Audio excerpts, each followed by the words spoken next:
Hello everyone, welcome back to the channel. So today in this video we will continue with the classification of business activities. So as you see this flow chart, we have divided the classification of business activities into two broad categories, industry and commerce. So industry we have further divided into primary industry, secondary industry and tertiary industry. As you can see, primary industry is again divided into extractive industry and genetic industry. And the next one, secondary industry, you can see manufacturing industry and constructive industry. So manufacturing industry is further divided into analytical industry, synthetical industry, processing industry and assembling industry. And the third category of this industry is tertiary industry. Tertiary industry is further divided into the other categories: banking, communication, insurance, advertising, and transport. On the other side, you can see the next category of business activities, that is commerce. Commerce is again divided into two broad categories: trade and aids to trade. So, trade is further divided into two categories: internal trade and external trade.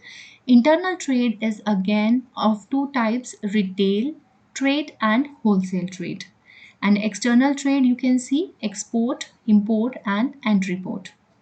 For the next broad category, aids to trade, you can see transport, banking and finance, communication, insurance, and advertising. So, in the further slides, we will understand all these terms one by one in detail. So, let us continue. So, first of all, we will take the term industry.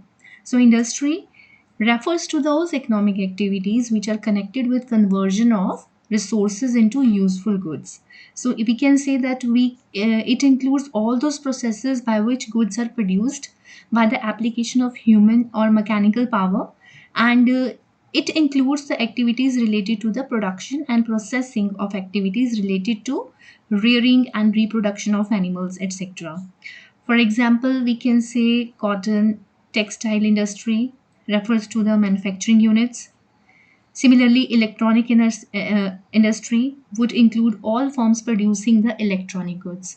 So we can further divide the primary industry into the broad category primary industry. So first of all, let us see the meaning of primary industry. Primary industry, we can say, include all those activities which are connected with extraction and production of natural resources and reproduction and development of living organisms. So what does this mean? That primary industry includes the extraction and production of natural resources. So we can further divide the primary industry into two categories: genetic industry and extractive industry. So first of all, let us see the meaning of genetic industry. So it includes all those activities or all those industries which are engaged in breeding plants and animals for their use in further reproduction. For example, we can say rearing of cattle for milk, and some of the important genetic industries may include poultry farming, cattle breeding, fish hatchery, etc. So, next one is extractive industries. So, extractive industries are engaged in raising products from natural sources like soil, water, air, or we can say beneath the surface of the earth. For example, extracting minerals from earth, fish from rivers, etc. Now, the next one is secondary industry. So, first was primary industry, and now the secondary industry.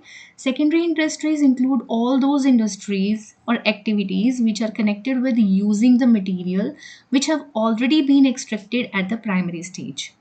So these industries process such materials to produce goods for final consumption and or for further processing by other industrial units. For example, sugarcane. Sugarcane is produced in primary industry, but sugar is produced by using sugar as raw material in the secondary industry. So we can divide the secondary industry into four major categories. First is, sorry, not four, two major categories. First one is manufacturing industry. So manufacturing industry is engaged in processing of raw material to finished products. So they create form utility by changing the form of, we can say, raw material into finished products. And for example, cotton textile industry may use cotton that is produced by the extractive industry. Now, the manufacturing industry is actually divided into four categories of manufacturing industry. First one is analytical. So in this industry, the basic raw material are analyzed and separated into different finished products. For example, crude oil. Crude oil is processed into many finished products such as kerosene, petrol, diesel, etc. Next is synthetical industry. So in this industry, two or more raw materials are combined together in manufacturing process to make the final product. So for example, various chemicals are mixed together to manufacture cement. Next is processing industry. So in this industry, we can say a product passes through various stages to become a final product. For example, sugar. Sugar to produce sugar or to make sugar, sugar cane as a raw material is processed, and after going through various stages, sugar becomes the final product from sugar cane. And one more example can be paper industry, etc. Next is assembling. In this industry, different components are assembled to make a new product. For example, automobile industry, TV industry, etc. Now the next one, secondary industry. The type of other secondary industry is construction industry. So we can say here it includes all those activities as the name indicates. These are engaged in the construction of different activities like construction of buildings, construction of dams, construction of bridges, roads, etc. And in this, engineering and architectural skills are important part in construction industries. So this is all about the secondary industry. Now next one is one more important type of industry, that is tertiary industry. So tertiary industry includes all those activities which are concerned with providing support services to primary and secondary industries, as well as all those activities which are related to trade, we can say. So it is also known as service industry. So this industry provides services to the primary and the secondary industry. So we can see here the names of different types of tertiary industry. So first one is transport. So as we all know that transport helps in the movement of goods from one place to another. Next one is banking. Banking provides finance and credit for various business activities. Third one, you can see insurance, and we all know that insurance provides protection from various kinds of risks. Next is advertising. Advertising provides information about the product to the consumer. And the last one is warehousing. So, warehousing stores, it helps to store goods to supply or to facilitate their supply to the market at the right time. So, this is all about the tertiary industry. So, now we will discuss the term commerce. So, commerce, we can say it includes all those activities which are necessary for sale, transfer, or exchange of goods and services. We can say it provides the link between producers and the consumers to ensure proper distribution of goods. So, what happens here? In this type of industry, or we can say in this category, commerce ensures free and smooth exchange by removing various hindrances or obstacles in the way of exchange. The hindrances may be in respect of person, place, time, risk, finance, information, etc. So we will discuss this in the further points. Now we will see the branches of commerce. So branches of commerce, you can see first branch of commerce is trade, and trade in the simple meaning or literally it implies buying and selling of goods. So first of all, let us discuss the classification of trade. Trade is further divided into two major categories: internal trade and external trade. Children, in the absence of trade, both producers and the consumers will have to search for each other, and it would not be possible to undertake production activities on a large scale. So, trade can be carried out on a small scale or large scale, like in big departmental stores, etc. So, now the classification of trade: internal trade we can say here, other name for internal trade is home trade. So it is concerned with the buying and selling of goods and services within the geographical boundaries of the country.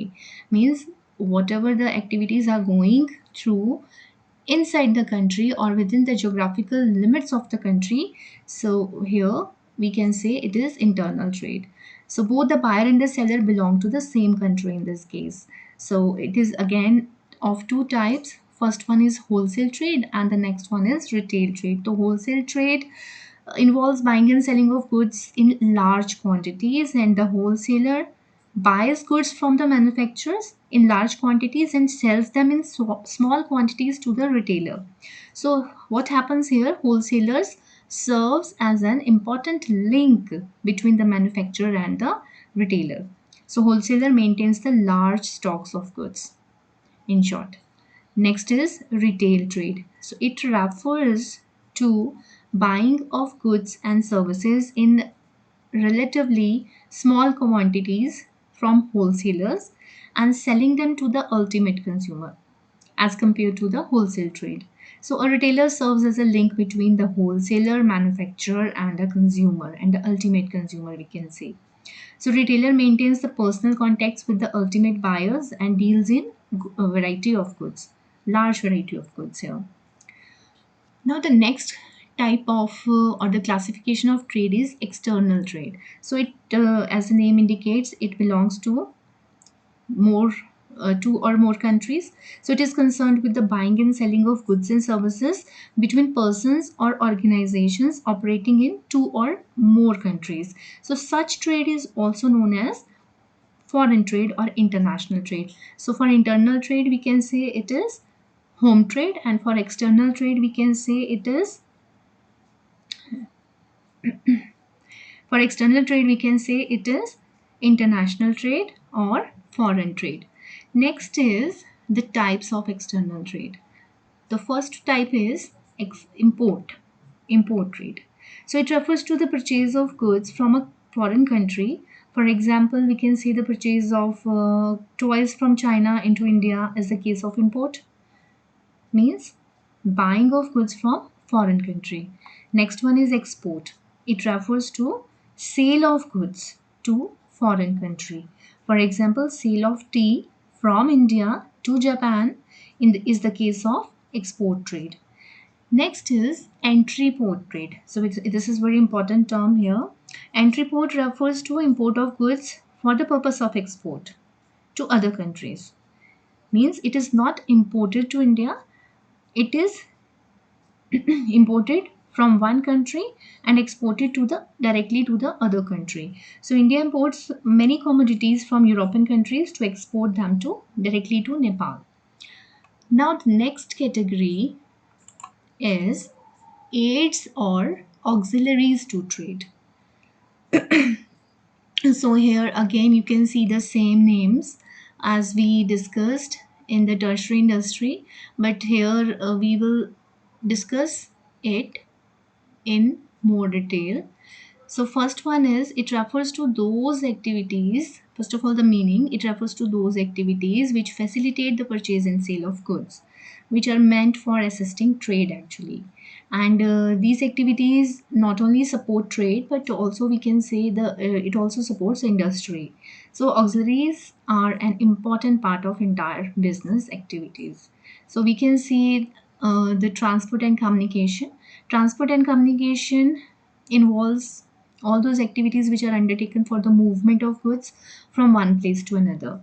And it also overcomes, or we can say transport also overcomes the hindrance of place through various means of transportation like road, railway, coastal, shipping, etc.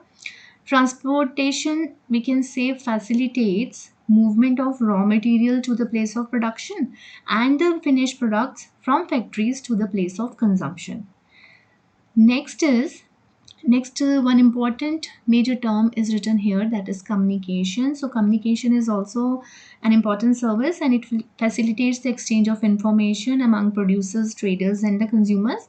And the common means of communication can be like postal services, telephone facilities, fax, internet, etc., help in finalizing the business deals. So modern means of transportation and communication both helps to conduct business on a wide geographical area. Next one is banking and finance. So it involves all those activities which are concerned with providing finance for various business activities. So it removes or it helps to overcome the hindrance of finance. So bank and financial institutions overcome the hindrance of finance by providing funds for acquiring assets and meeting day-to-day expenses of the business. So banks also undertake collection of checks, issue of bank draft, remittance of funds to different places, and discounting of bills on behalf of traders. So next one is insurance. So insurance is also a major aid to trade or auxiliary to trade. It involves all those activities which are concerned with providing protection from various kinds of risks. So it helps us to overcome the hindrance of risk. Next one is warehousing. So warehousing means, or it is concerned with the storing of goods in order to facilitate the supply to the market at the right time. So usually there is we all know that there is a time gap between the production and the consumption of goods, because goods are not sold or consumed immediately after production. So the time gap may be either due to irregular demand, in case of woolen garments we can say, or due to irregular supply, sometimes in case of seasonal goods such as rice or wheat. And warehousing removes the hindrance of time by providing the facility of storage of goods. So it facilitates the availability of goods as and when required.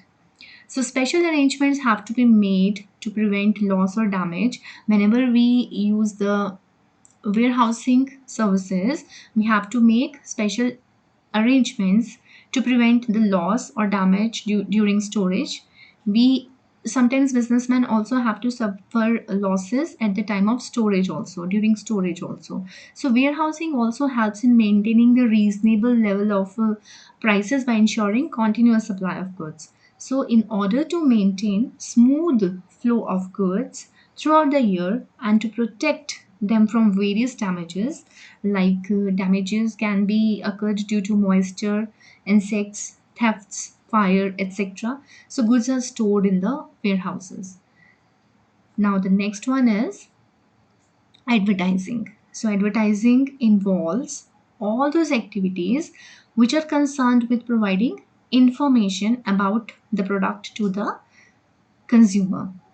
So we can say here it is practically impossible for the producer and the trader to contact each other and contact the ultimate customer. So advertising, what does advertising do? Advertising informs the consumers about the availability of various products. So it creates, we can say it creates product awareness by providing necessary information about the product and its features, prices, uses, quality, etc. So in this way we can say advertising helps in removing the hindrance of information. So information is written just below advertising. It is a typing mistake, so please ignore it. So children, this is all about the auxiliaries to trade, and we have completed the topic classification of business activities in this video. So hope you have understood, and that's all for this video. And in the next video we will continue with the same chapter, and we will take the topic business risks and the types of business risks. So that's all for today.